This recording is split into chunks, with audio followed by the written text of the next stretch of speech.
Hello and welcome to the adventures of David Perkins. This time I'm walking around North Leigh Roman Villa in the county of Oxfordshire. North Leigh Villa was occupied for over 300 years, from about the late 1st century AD until the early 5th century, and is amongst the larger of its kind known in Romano Britain. And although some villas of this type would have been the residences of Roman officials, the majority are now thought to have been homes for the leading members of the native population. The family who lived here were then probably important members of the native British population who had adopted a Roman lifestyle. North Leigh is what is known as a courtyard villa, with it having a range of buildings surrounding a central square. This courtyard was at the centre of a busy community, including servants and slaves, many of whom would have worked the surrounding farmland. Indeed, evidence of a possible home farm has been found to the southwest of the villa. The family who lived here may have been an extended one, as some grand villas accommodated several generations or family branches. Indeed, by the early 4th century, the population of the villa had grown so large as to require 4 bath suites, with the smallest of these suites possibly being reserved for the villa's labourers and slaves. Life at the villa would have been very comfortable for the family, with access to the best agricultural products and imported luxuries, brought from sophisticated nearby towns such as Corinium Dobanorum, modern-day Cirencester.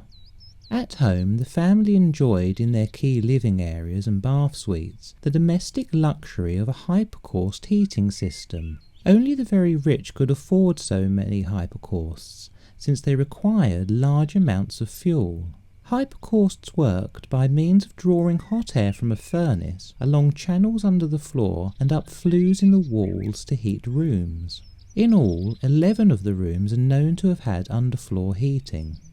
Further luxuries at the villa include mosaic floors, of which there were at least 19. The majority of which have now since been destroyed or survive only as fragments, but the one in what is thought to be the dining-cum-reception room, the triclinium, survives mostly intact. Mosaic floors were a visible expression of wealth, and their creation took many hours and cost a great deal.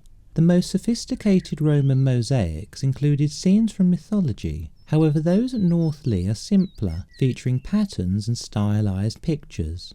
Mosaics are made from cut stone squares called tesserae. The mosaic in the triclinium is made from lias stone for the blue-grey pieces, oolitic limestone for the white, and fired clay for the red. The room itself would have featured colourfully painted walls and fine furniture befitting of the family's status. During formal meals, the owner, family and honoured guests would recline on couches at the far end of the room, with less important visitors sitting at tables. During excavations of the site, a forger's hoard was discovered in the praefurnium, the furnace room for the hypercaust. The finds included bronze bars, pellets and blanks for use in the forging process, along with finished coins. The coins found are mostly of low value and were probably made due to a shortage of officially minted small change. Occupation of the villa appears to end in the 5th century, coinciding with the Roman withdrawal from Britain. But why a perfectly usable and apparently profitable villa did not remain in use after this time is currently unknown.